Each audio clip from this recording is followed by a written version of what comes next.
Okay, so for week 4, we're going to take what you did for week 3, create a week 4 folder in your public repo, and then copy the ending code from week 3 into that folder.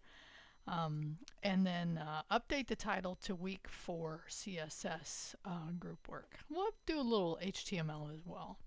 Okay, now before you start in and do your first commit, you do want to fix any issues you had with week 3 that I've given you feedback on, right? Because it will affect your grade here, so make sure you do that, right? So a common thing that I saw was not putting your images inside of a fig tag and including a fig caption. So make sure you do that. And then also make sure your images are showing up correctly, right?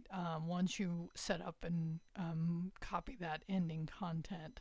I do it by just looking at live server, right? So I can just go there and look at it. So once you are sure you're good to go, validate your HTML and CSS. Shouldn't be much to do here. And then just put week 4 set up.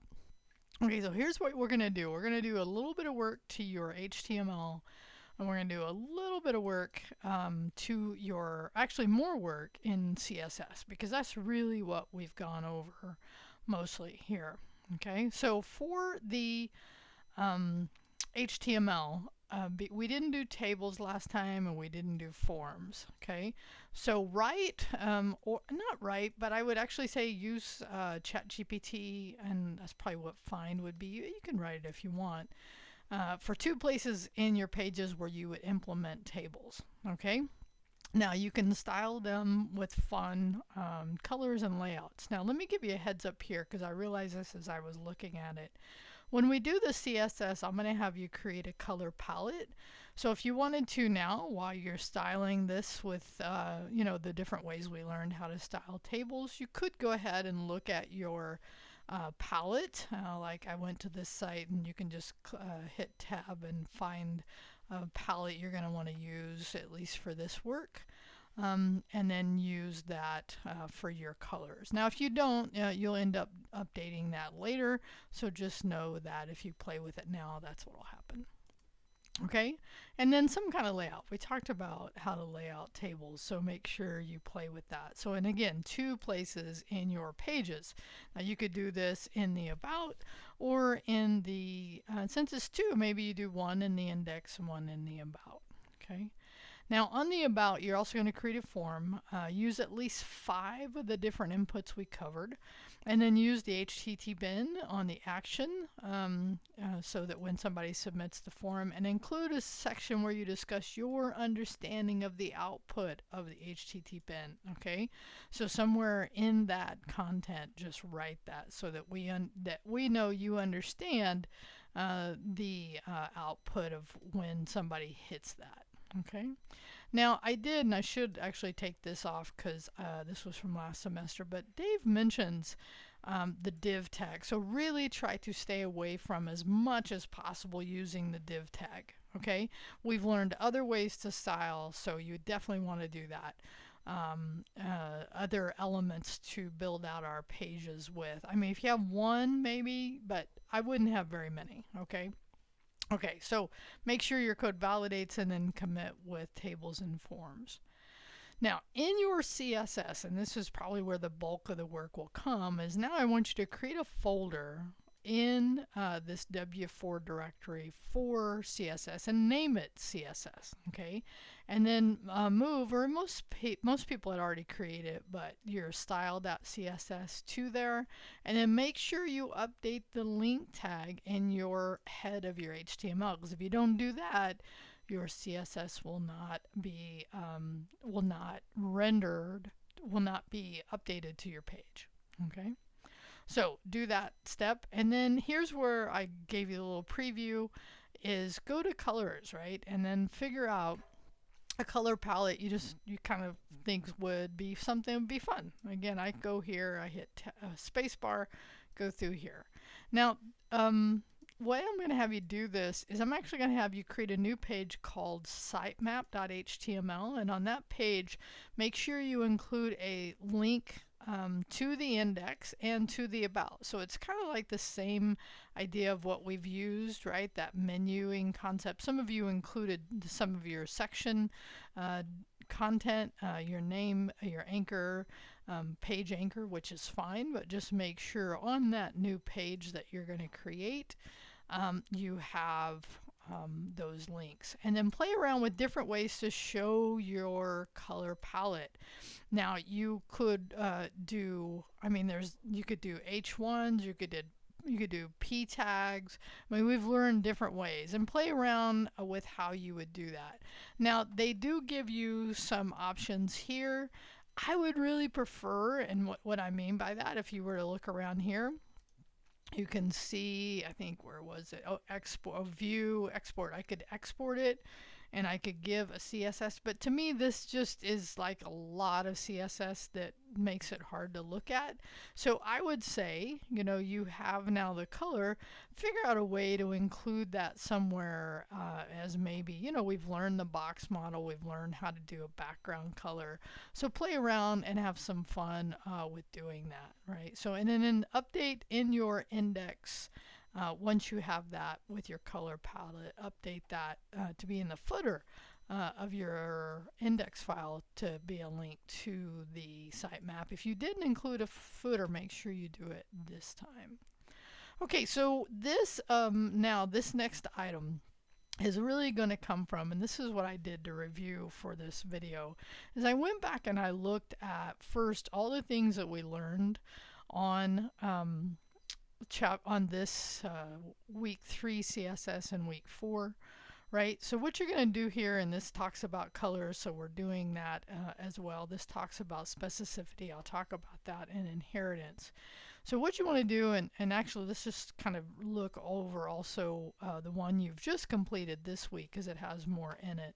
And this is about values and units, where we do vertical height and how to implement those, right?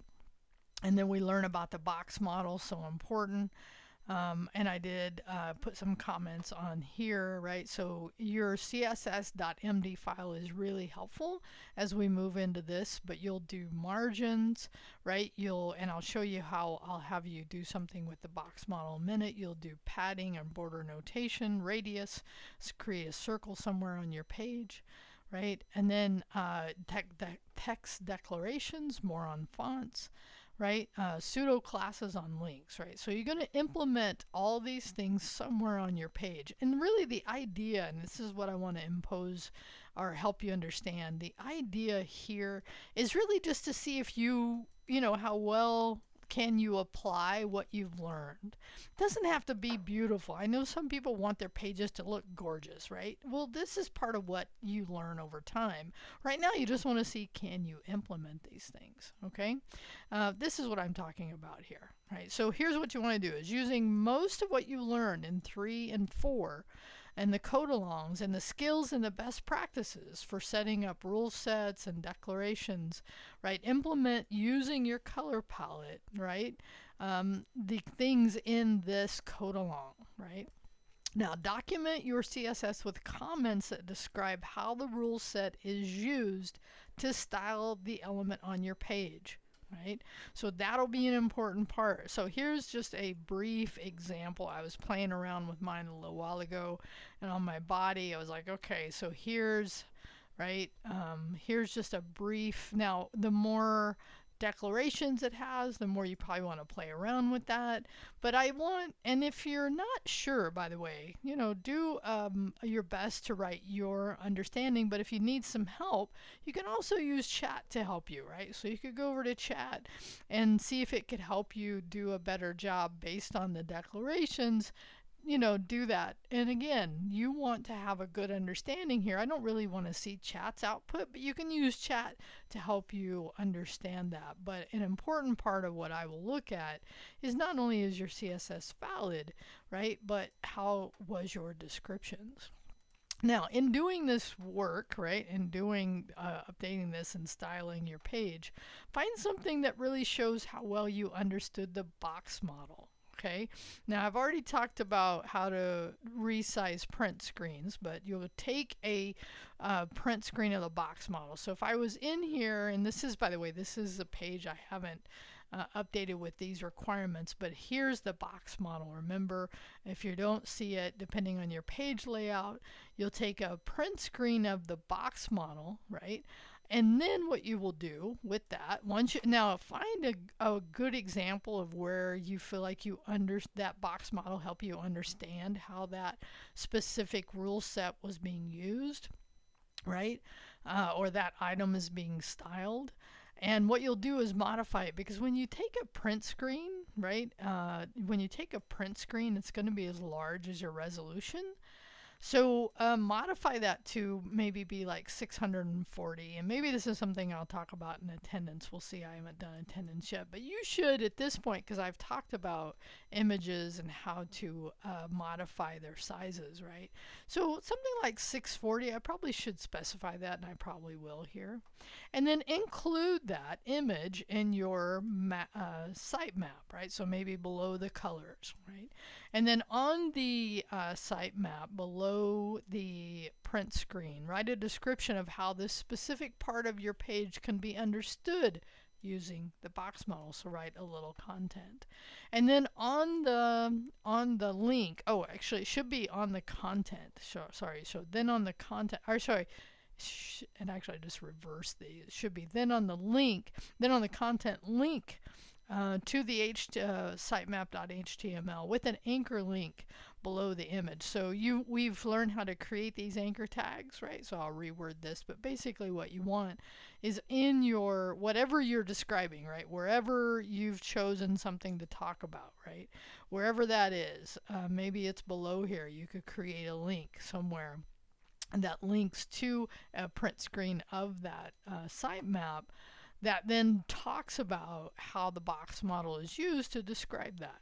Okay, so again, we're really trying to dig down to help you see how well you grasp the concepts in this one. Okay, now on one of your rule sets, determine your CSS specificity, right, and include that number and your understanding of what it means in the CSS comments.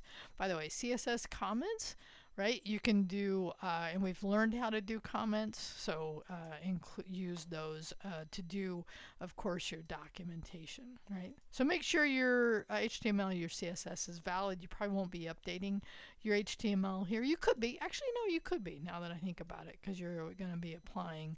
So do color ballots, CSS styling, and box model. Now, this is like what we did before. If you use anything beyond the scope of what we've covered so far, you have to do the reference, okay? And then, so the rest of this is like what we've already done. So in week 3, right, we got the URL. So now we're going to have week 4. So when you provide the link, it'll be W4, okay? So, and like before, you're going to give one of your classmates feedback on their output, right? So you want to look at their CSS, look to see if they've met all the requirements that I've laid out here, right? Give them any feedback where you feel like they need something added. And then then again, don't, if somebody's already gotten feedback, try to go to somebody else. And if there's nobody else yet posted, check back later to make sure you get that. Okay, so I know this could seem like a lot, but really I want you to get the idea that this is really about just seeing how well you can apply what you've learned.